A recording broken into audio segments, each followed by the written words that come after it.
की जिसने जज से आम के लिए खास फरियाद की है। जेल में अकेला पड़ा माफिया मुख्तार का केले की डिमांड कर रहा है। वीडियो कॉन्फ्रेंस के जरिए पेशी के दौरान मुख्तार ने जज से एक खास गुजारिश कर डाली। जज साहब, मेरे वकील से मुझे मिलने नहीं दिया जा रहा है, मुझे आम और केले खाने का मन कर रहा है। वकील साहब, आना तो आम और केला जरूर लेकर आना।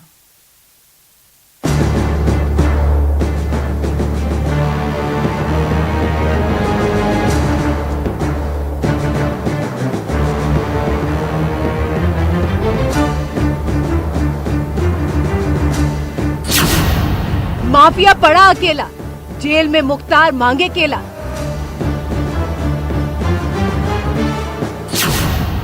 आम खाने को बेताब हुआ बाहुबली।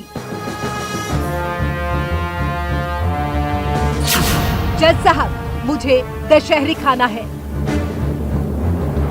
सुनने में भले ही अजीब लगे, लेकिन ये सच है। सच ये है कि अपनी काली कमाई से ऐश करने वाला माफिया अब मुफलिसी को महसूस कर रहा है। डॉन अब केले और आम के लिए तरस रहा है। उसे फल चाहिए, केले चाहिए, लखनऊ के लजीज आम चाहिए। गैंगस्टर के अलग अलग मुकदमों में बाहुबली मुख्तार अंसारी की बाराबंकी में वर्चुअल पेशी हुई।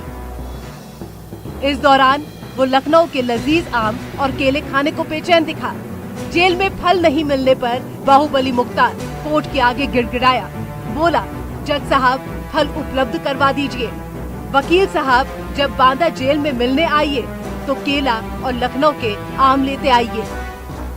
दरअसल एमपी एमएलए कोर्ट में गैंगस्टर और एम्बुलेंस मामले में बुधवार को मुख्तार की तारीख लगी थी। इसी तारीख पर वर्चुअल पेशी के दौरान मुख्तार ने आम के लिए ये खास गुहार लगाई है। बाहुबली मुख्तार अंसारी बांदा जेल की सलाखों के पीछे परेशान है। डॉन की बेताबी की वजह है लखनऊ के लजीज आम, जिसे खाने के लिए वो बेताब है। मुख्तार आज वीडियो कॉन्फ्रेंसिंग के जरिए बाराबंकी अपर सत्र न्यायाधीश कमलकांत श्रीवास्तव के सामने अपने वकील से बात करने के लिए गिड़गिड़ाया और इसके बाद जेल में फल, केला और लखनऊ के आम खाने की फरियाद लगाई। दरअसल गैंगस्टर और एम्बुलेंस मामले में बाराबंकी की अदालत में मुख्तार के खिलाफ केस चल रहा है। इसी मामले की पेशी के दौरान मुख्तार ने ये डिमांड रखी। वहीं मुख्तार के वकील का कहना है कि जेल में फल मुहैया कराए जाने चाहिए। न्यायिक अभिरक्षा में मुख्तार अंसारी साहब 16-17 साल से है और न्यायिक अभिरक्षा में हर व्यक्ति के स्वास्थ्य की सुरक्षा और उसको बनाए रखने की जिम्मेदारी है। उनकी एक उम्र है, उम्र के हिसाब से उनको दवाएं, हर चीज, फल फूल, हर चीज सरकार को उपलब्ध कराया जाना चाहिए, क्योंकि मुख्तार अंसारी साहब अपराधी नहीं है बल्कि राजनीतिक बंदी है। वहीं मुख्तार ने कोर्ट में अपने वकील रणधीर सिंह सुमन के जरिए 197 आरपीसी के तहत एक और अर्जी दी है। इसमें लिखा है कि 2021-22 में वो विधायक था।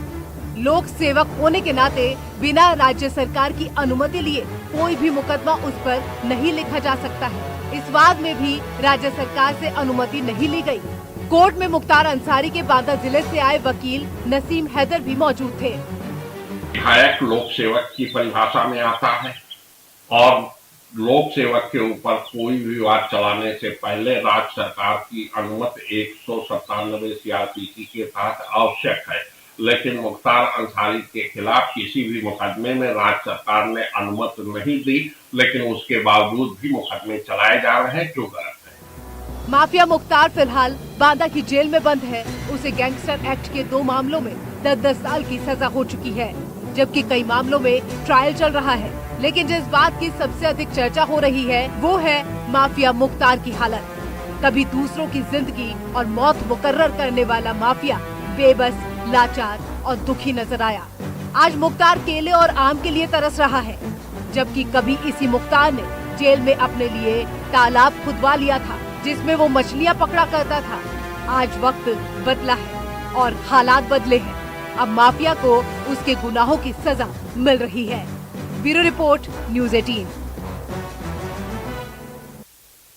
फटाफट अंदाज में अब देखते हैं 25 खबरें प्राइम 25 में। पाकिस्तान के पूर्व प्रधानमंत्री इमरान खान की गिरफ्तारी को सुप्रीम कोर्ट ने गैर कानूनी करार देते हुए उन्हें रिहा कर दिया है। अदालत के इस फैसले पर इमरान की पार्टी के कार्यकर्ताओं ने खुशी जाहिर की है।